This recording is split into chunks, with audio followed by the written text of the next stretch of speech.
Hello guys! So for today's video ay magluluto tayo ng pork sinigang.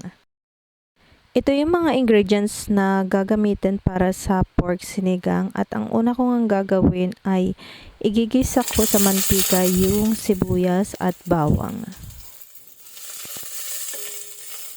Next nun ay ilalagay ko yung pork.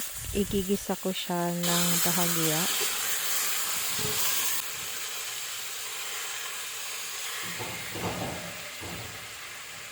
Pagkatapos nun ay lalagyan ko na ng enough water para sa pork sinigang.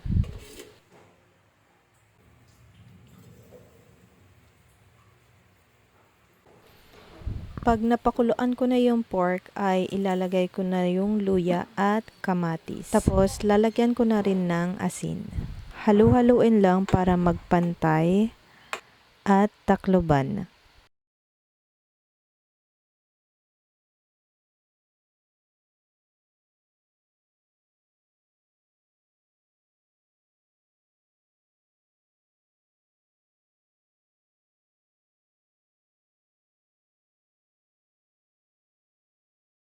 Tapos ilalagay ko na yung sinigang mix.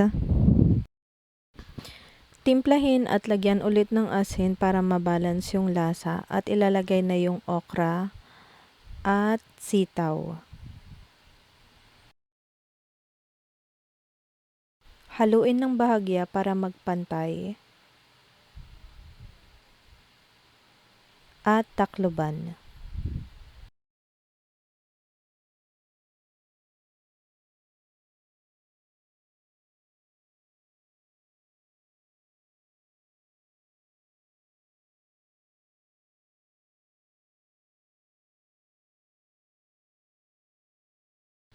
Pagkatapos nun ay ilalagay na ang kangkong.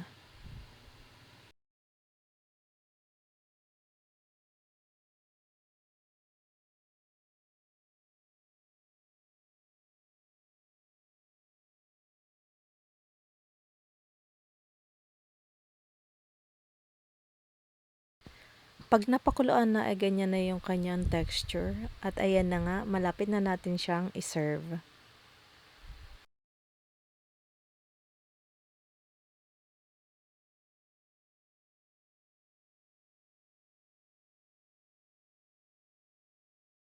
Ayan na guys, luto na ang ating pork sinigang.